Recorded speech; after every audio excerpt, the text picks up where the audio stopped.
পরিবর্তন news channel, আপনার কণ্ঠ, আপনার পছন্দ। নমস্কার, পরিবর্তন নিউজ চ্যানেল আপনার স্বাগত আছে। নতুন আপডেট জন্য চ্যানেলকে লাইক, সাবস্ক্রাইব, কমেন্টস করুন। আজকে আপডেট। আজ তফসিলি জাতি ফেডারেশন কি গভর্নরের কাছে তাদের দাবিতে সফল হবে? শেডিউলড কাস্ট ফেডারেশন ও তপশিলি ফেডারেশনের 10 এপ্রিল 2025 রাজভবন অভিযানে পলিটিক্যাল পার্টির সমর্থনে শিয়ালদহ বৃহত্তর কর্মসূচি অকারণে স্থগিত হয়। তারা রাজ্যপালের কাছে ডেপুটেশন কর্মসূচি রাখে। অন্যায়ের বিরুদ্ধে তফসিলি জাতি ফেডারেশনের ব্যাপক প্রতিবাদ চলছে। দেশের বিভিন্ন প্রান্তে সংগঠনের সদস্যরা একত্রিত হয়ে তাদের দাবিগুলো তুলে ধরছেন। যখন 5-8 জন সদস্য রাজভবনে যান, তখন জানতে পারেন রাজ্যপাল সেখানে ছিলেন না। তারা 24টি দাবি নিয়ে এসেছিলেন, কিন্তু মাত্র একজন সদস্য ডেপুটেশন জমা দেন। নাগরিকত্ব অস্বীকারের বিরুদ্ধে নির্ধারিত বর্ণের মানুষদের অধিকার প্রতিষ্ঠার জন্য তারা সোচ্চার হয়েছেন। এই আন্দোলন শুধু তাদের নিজেদের জন্য নয়, বরং সকল তফসিলি জনগণের জন্য। তফসিলি জাতি ফেডারেশন তাদের দাবির পক্ষে গভর্নরের কাছে ডেপুটেশন জমা দিয়েছে। আশা করা হচ্ছে, এই পদক্ষেপ সরকারের দৃষ্টি আকর্ষণ করবে এবং তাদের সমস্যা সমাধানে কার্যকরী পদক্ষেপ নেওয়া হবে। প্রতিবাদের মাধ্যমে তারা স্পষ্ট করে দেখাচ্ছেন যে, অধিকার আদায় করা তাদের মৌলিক অধিকার এবং তারা এই অধিকার ছাড়া অন্য কিছু মেনে নেবেন না। এসসি, এসটি, ওবিসি এবং বঞ্চিত মানুষের সাংবিধানিক মৌলিক অধিকার রক্ষার্থে তাদের দাবি। তারা বলেন, সংবিধান বাঁচাও, দেশ বাঁচাও। সিএএ 2019-এর সরলীকরণ করে 2014 সালের 31 ডিসেম্বরকে কাট অফ ডেট ধরে নিঃশর্ত নাগরিকত্বের দাবি জানাচ্ছেন। রেশন কার্ড, ভোটার, আধার, প্যান কার্ড, জমির দলিল এবং অন্যান্য নথিপত্রের ভিত্তিতে নাগরিকত্ব দেওয়ার কথা বলা হয়েছে। ভুয়ো ভোট আটকানোর নামে প্রকৃত অস্তিত্ব থাকা ভোট কাটা যাবে না। এসসি, এসটি, ওবিসি এবং আর্থিক দিক দিয়ে দুর্বল শ্রেণীর যুবকদের কর্মসংস্থার ব্যবস্থা করতে হবে। জাতভিত্তিক জনগণনা ও মতুয়া ধর্মকোড রাখার জন্য রাজ্য সরকারের উদ্যোগ গ্রহণ করার দাবি জানাচ্ছেন।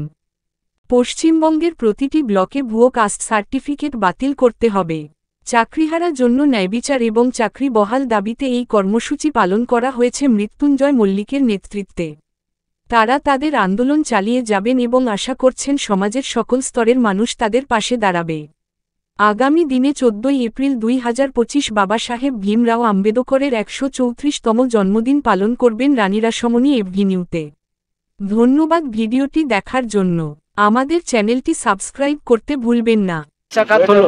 আমি 10 দিন আগে মাননীয় গভর্নর সাহেবকে আমি চিঠি লিখেছি যে আমি 10 তারিখে schedule caste, schedule tribe, OBC, মহিলা এবং এখানকার যারা বঞ্চিত সমাজের মানুষ আছেন তাদের সাংবিধানিক অধিকার রক্ষার্থে এবং তাদের সাংবিধানিক অধিকার থেকে বঞ্চিত হচ্ছে, তার জন্য আমরা আপনাকে স্মারকলিপি দেব। কিন্তু দুঃখের বিষয় যে রাজভবনের তরফ থেকে আমাদের কাছে কোনো মেল, না কোনো চিঠি, না কোনো ফোন এটা আসেনি। কিন্তু আমরা শান্তি সংহতির কারণে আমাদের আজকে মিছিল করবার কথা ছিল শিয়ালদা থেকে রাজভবন পর্যন্ত। কিন্তু যেহেতু মৌলালিতে অন্য একটা সংগঠনের সেখানে প্রোগ্রাম থাকার জন্য আমরা প্রশাসনকে সহযোগিতা করবার জন্য, রাজ্যে শান্তি সংহতি প্রতিষ্ঠার জন্য, যাতে অন্য কোনো অশান্তির বাতাবরণ তৈরি না হয়, তার জন্য আমরা রাজভবন অভিযান আমরা বাতিল করলেও কিন্তু ডেপুটেশন আমাদের ছিল। কিন্তু আমরা এখানে এসে দেখছি যে গভর্নর সাহেবের পক্ষ থেকে কেউ নেই, ফলে এটা অত্যন্ত দুঃখের বিষয়। ফলে তাদের কাছ থেকে আমাদের জানানো উচিত ছিল। আমরা এখানে দাবি রেখেছি যে আপনারা জানেন যে বিহারে, বুধ বিহার, যেখানে বোধিসত্ত্বা তার জন্য এবং সেখানে যে ট্রাস্টি বুধ গয়াতে, সেখানে ব্রাহ্মণ্যবাদী এবং ব্রাহ্মণরা সেটা কবজা করে রেখেছে। ফলে সেটা যাতে ব্রাহ্মণদের সেখান থেকে বহিষ্কার করা হয় এবং প্রকৃত বুদ্ধিস্টদের সেখানে প্রাধান্য দেওয়া হয়, 1 নম্বর দাবি আমরা রেখেছি। 2 নম্বর দাবি আমাদের সিএ 2019, সেখানে ভারত সরকার বলেছেন যে 2014 সালে 31 ডিসেম্বরের মধ্যে যারা এসেছেন তারা এখানকার নাগরিকত্ব পাবে। কিন্তু সম্প্রতি আর একটা বিল এসেছে, এই ইমিগ্রেশন অ্যান্ড মাইগ্রান্ট বিল 2025। এই বিলের মাধ্যমে এই যে বঞ্চিত সমাজের এবং দেশভাগের বলে মানুষ তারা নতুন করে তারা হয়রানির শিকার হবে, সেই দাবি আমরা রেখেছি। ভোটার কার্ড, রেশন কার্ড, আধার কার্ড যাদের আছে তাদের নাগরিকত্ব দেওয়ার জন্য নিঃশর্ত নাগরিকত্ব দেওয়ার দাবি আমরা রেখেছি। এবং আমরা দেখেছি রাজ্য জুড়ে ফেক কাস্ট সার্টিফিকেট, যারা এসসি এসটি না তারা সেই এসসি এসটি দের সার্টিফিকেট তৈরি করে তারা এসসি এসটিদের সাংবিধানিক অধিকার রক্ষা করছে, দেখুন সেই সাংবিধানিক অধিকার তারা ভোগ করছে, কিন্তু প্রকৃত এসসি এসটি মানুষ তারা এখানে তাদের অধিকার থেকে বঞ্চিত হচ্ছে। যেমন সম্প্রতি আপনারা দেখেছেন যে চাকরি হারা, এবং সেখানে আমরা বলছি মহামান্য সুপ্রিম কোর্ট যে রায় দিয়েছে সেই রায় আইনানুগ প্রক্রিয়ার মাধ্যমে এখানে আমাদেরকে আসতে হবে।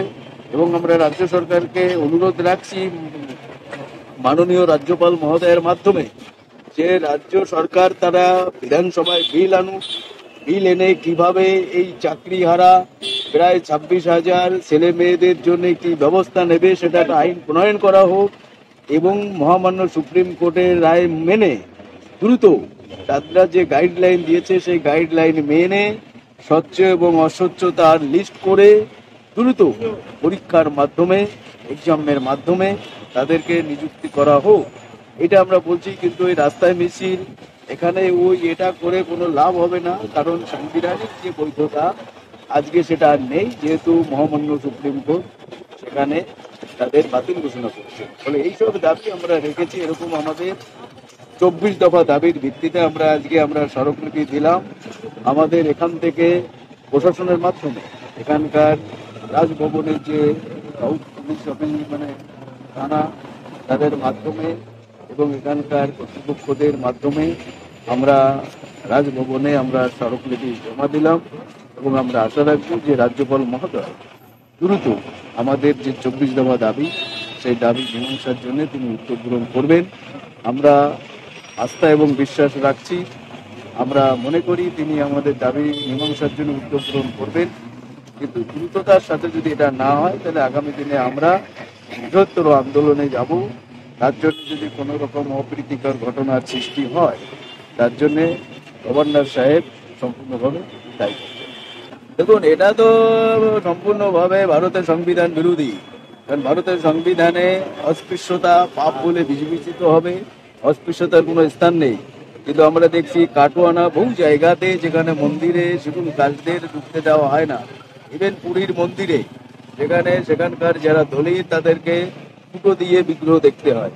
ফলে আপনারা দেখেছেন রাম মন্দির উদ্ঘাটনের সময় ভারতবর্ষের মহিলা এবং আদিবাসী রাষ্ট্রপতি মহোদয়া তিনি নিমন্ত্রণ পাননি। ফলে এর থেকে বোঝা যায় যে ভারতবর্ষে একটা জাতপাতের একটা বৈষম্যমূলক আচরণ চলছে।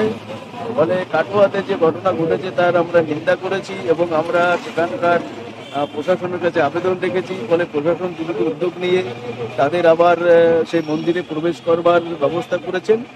এর জন্য আমরা প্রশাসনকে ধন্যবাদ জানাই। 14 এপ্রিল আমরা প্রোগ্রাম রাখছি যে সংবিধান বাঁচাও দেশ বাঁচাও জনজাগরণ যাত্রা আমাদের পশ্চিমবাংলার সমস্ত জায়গাতে হবে। চলো ঘর ঘর দলিত মুক্তি আন্দোলন এবং জনজাগরণ যাত্রা, এটা আমরা সমস্ত জায়গায় করব। এবং সেন্ট্রালি আমরা রানী রাসমণি থেকে বাবা সাহেব আম্বেদকরের মূর্তির পাদদেশ পর্যন্ত যাব এবং আমরা পাড়া বৈঠক, আমরা ঘর ঘর চলো, এই প্রোগ্রামের মাধ্যমে আমরা ভারতের সংবিধান তার প্রস্তাবনা আমরা পাঠ করব। মানুষকে আমরা সচেতন করব যে বাংলা এবং বাঙালির স্বার্থে বাংলার যে সংস্কৃতি, বাঙালির যে সংস্কৃতি, সেই সংস্কৃতিকে রেখে যাতে আমরা সমতা সৌভ্রাতৃত্ব এই বাংলাতে আমরা যাতে একে অপরের সৌভ্রাতৃত্ব নিয়ে আমরা থাকতে পারি, শান্তিতে থাকতে পারি, তার জন্য আমরা সেই বার্তা আমরা 14 এপ্রিল বাবা সাহেব আম্বেদকরের শুভ জন্মদিনে আমরা মানুষের কাছে। ঠিক আছে, থ্যাংক ইউ।